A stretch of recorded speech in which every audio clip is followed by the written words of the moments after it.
Psalm 22 in the Hebrew and the Septuagint. And now we are at 22:11. And just a word about vocabulary. The Hebrew, rahak, to be far. Sarah, meaning trouble. Meaning trouble. Karav, meaning an adjective meaning near, following the verb and the noun.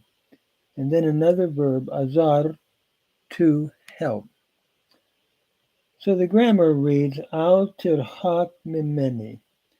Do not be far from me. Al is a negative particle, and it's used here with tirhak from the root rahak, cow imperfect, second masculine singular from rahak. So do not be far from me.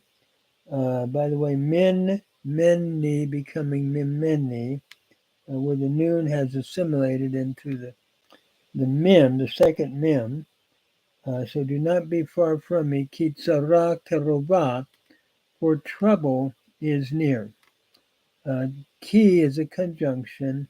Tzara is a noun meaning trouble, and kerova is a adjective meaning near. For trouble is near. Tzara is a feminine singular noun. Ki ein ozer, for there is no helper. Ki is just your conjunction showing cause or purpose. And ein is a negative particle meaning no, there is no. Ozer is a cow participle masculine singular from azar. There is no helper. And so do not be far from me, he's saying, for trouble is near and there is no helper. David cries out to the Lord, don't be far from me, for I'm in trouble and there's no one that's helping me. And I cannot help but think, certainly our Lord Jesus is crying out to his Father on the cross in its, final fulfillment. Don't be far, help me, I am in distress on the cross, and there is no one who can help me. So then looking at the Septuagint and doing it in verse 11, it reads, let me just find it here in the text. Okay. It reads, Me apostes up emu. Don't stand afar off. Ki thlipsis ingus, for affliction is near. Hate uk esti ha ba a thon, and there is no helper. You have your subjunctive aorist and apostes, do not stand afar off. And then we have the ba'ethon from ba'ethao, the cow active part, the perfect the present participle, nominative masculine singular from ba'ethao. So there is no helper. And then he continues in the next verse. Let me just go to the Hebrew here. He continues in the following verse, verse 12. Sevabuni parim rabim, abire vashan kitaruni. That is, many bulls have surrounded me. Mighty ones of Bashan have encircled me. Savav is the verb meaning to surround. Par is the noun meaning bull, and abir is an adjective meaning mighty or strong one. Katar is a verb meaning to encircle. Sebabuni parim rabim. Notice many bowls have surrounded me. Sebabuni is from the root savav. It is a cow perfect, third masculine plural from that root, followed by the pronominal suffix, first masculine or first singular, first person singular in the ni. And so strong bowls have surrounded me, or many bowls, I should say, have surrounded me. And parim rabim would just be many bowls. Rab is an adjective meaning many, and parim is the masculine plural of the noun par, meaning bowl. And then abirei Bashan ketruni, that is, mighty ones of Bashan have encircled me. Abirei means mighty ones, speaking of the bowls. And notice it's a plural noun in construct with Bashan. So, mighty ones of Bashan. Bashan, by the way, is a noun that looks at the grassy, well-watered area on the east of the Jordan, up around the Sea of Galilee, where sleek cattle, fat cattle, would graze. They're healthy bulls of Bashan, and they're ready to destroy him. Kitruni means to encircle. It's from the root katar. And notice here, as you look at this, you have an I vowel followed by the doubling of the second radical in the tav, indicating a PL perfect, third masculine singular with the u, followed by a first person singular pronominal suffix. So strong bows of Bashan have stationed themselves, as it were, or encircled against me. David, no doubt, is thinking of bulls when he thinks of his enemies, strong ones of Bashan encircling him. It's sort of like these are fat, um, let's say, in the sense of powerful people uh, attacking him. Jesus upon the cross experiences the crowd as bulls ready to gore him, ready to destroy him upon the cross of Calvary. So the imagery then will move on to that of a lion. And so looking at the Septuagint text, as we read that verse, notice the Septuagint reads, Periakuplosan me maskoi paloi, tauroi, pianes perieskan me. That is, many bullocks have encircled me about, and then healthy or fat bulls have set me about, or have beset me round about.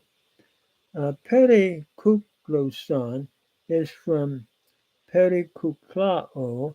It is the aorist indicative active, third person plural.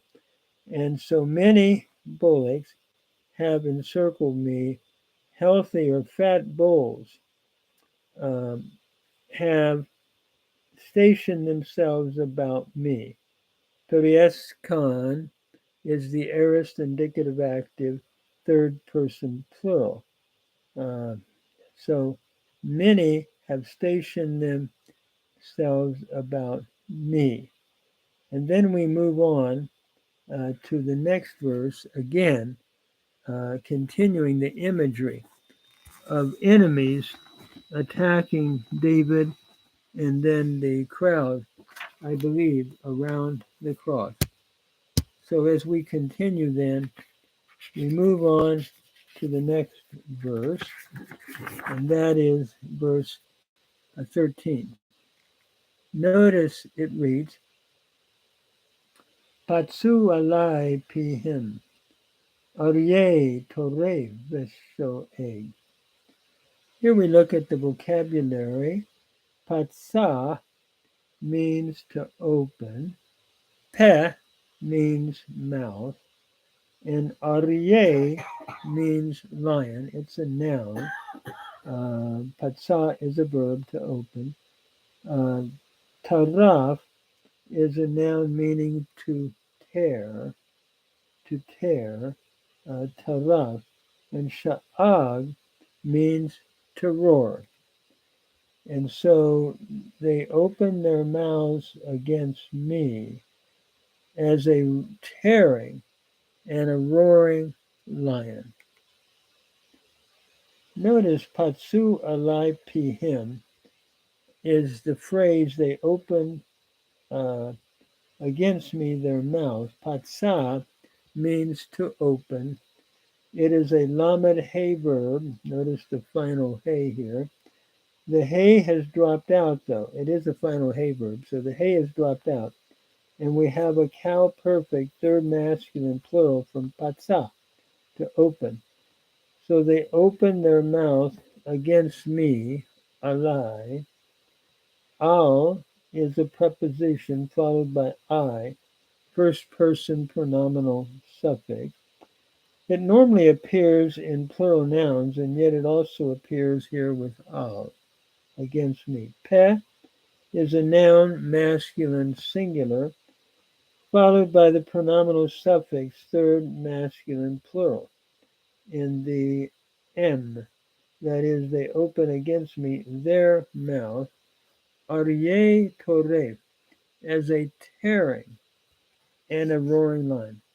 Aryeh means lion, and Toref is a cow uh, participle, masculine singular, a cow active participle from taraf, and sha'ag is another cow participle, active, and these are looking at the crowd, or those that are opposing David. They open against me their mouth as a tearing and roaring lion. Certainly David felt that, and the greater David, I believe, upon the cross, observing the crowd, saw that they are not only like bulls, but that they are like tearing and a roaring lion, seeking to devour him, seeking to destroy our Lord. And so, reading then in the Septuagint of verse 13, it reads, let me just read that, verse 13.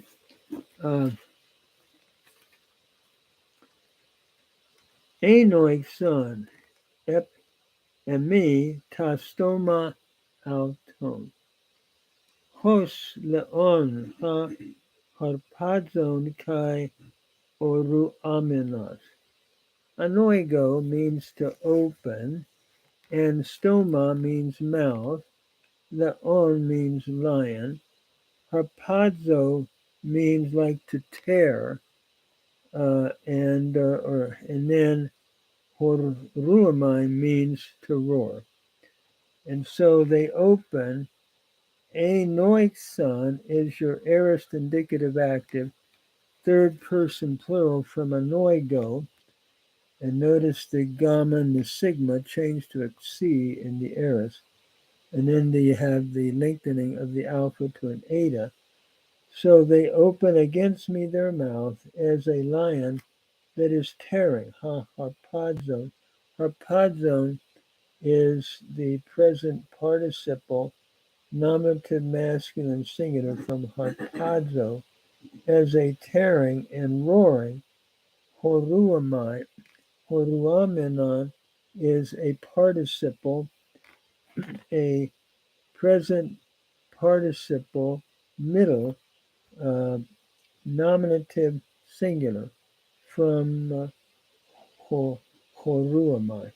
So as a lion that is tearing seeking to tear, and also as a roaring lion. So, no doubt, looking at the crowds as they are seeking to destroy David, and then finally the greater David seeking to destroy him. And so basically, I think I will stop there. I am trying to hold these to about 15 minutes so that I don't get too much in one segment, but holding it down to shorter segments.